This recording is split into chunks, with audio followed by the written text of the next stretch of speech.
Hello everyone, welcome to History and Culture. On November 15, 1908, Empress Dowager Cixi, the most powerful woman in the Qing dynasty, passed away in the Western Garden of Beijing. With the death of this dictator, the common people breathed a sigh of relief. Under Cixi's rule, the Qing dynasty experienced political and social turmoil, bringing the nation to the brink of collapse.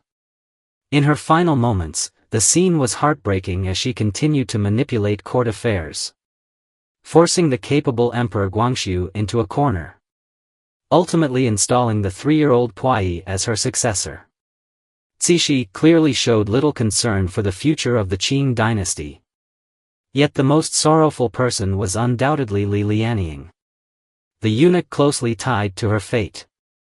According to historians, Cixi was born in 1835 and entered the palace at a young age, enduring multiple power struggles before becoming the de facto ruler in 1861. During her reign, she employed extreme political tactics to resist any reforms that could threaten her power. The failure of the 100 Days Reform further solidified her control. But her governance during external threats and internal unrest led to the country's further decline. Under Cixi's rule, political corruption flourished.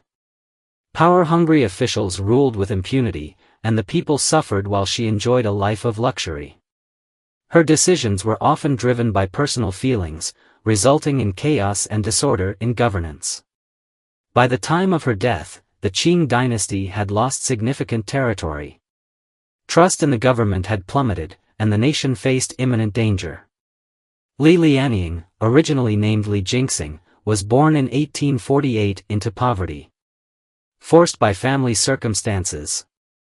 He entered the palace as a eunuch at the age of 14.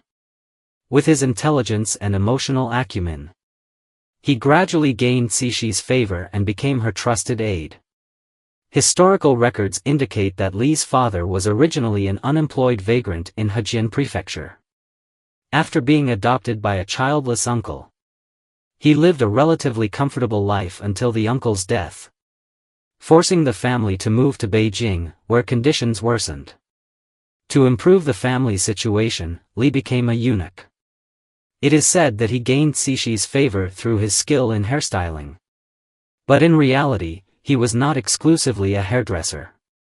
Over time, Li Lianying rose in the palace, adeptly catering to Cixi's moods and skillfully navigating the complex relationships at court.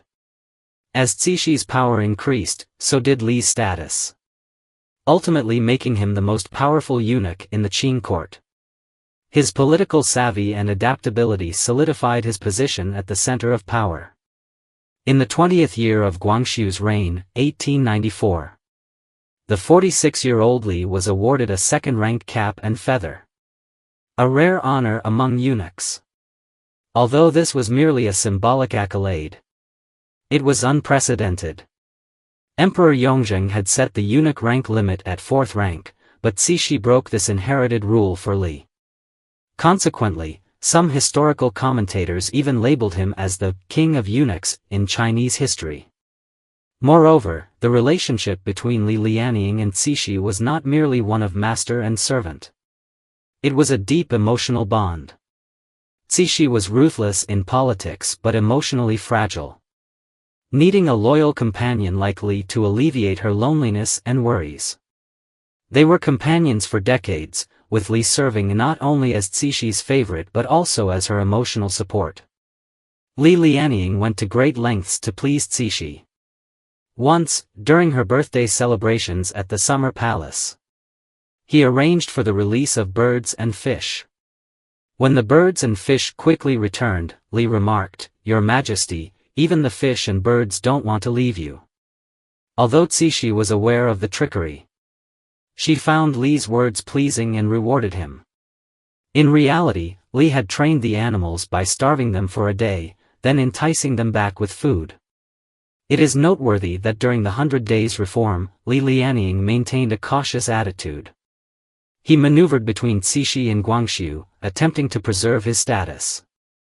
Although he was criticized as Cixi's confidant and even seen as an obstacle to reform, He adopted a duplicitous strategy, catering to Cixi while trying to earn Guangxu's trust. The failure of the reform made Cixi more vigilant, and Li found himself implicated. While he did not openly oppose the reforms, Cixi's waning affection made him realize that the political landscape would become increasingly complex. After Cixi's death in 1908, Li Lianying managed the funeral affairs before choosing to leave the palace. Speculations about his departure abound. Some believe he feared retaliation from Guangxu supporters, while others suggest his influence had diminished. After leaving the court, Li Lianying lived a reclusive life. Li Lianying passed away in 1911 at the age of 63. Numerous legends about his death have persisted over time. Generally, there are three main accounts regarding the cause of his death. One claims he died from smoking opium, which led to an illness at home. Another suggests he was killed by someone while returning from visiting Empress Dowager Cixi's tomb at the Eastern Tombs, and a third version states that he was invited to a meal by Jiang Chaozong, the military governor overseeing the capital and its gates, at Huaixiantang, and was murdered by bandits while passing through Hohai and Heian.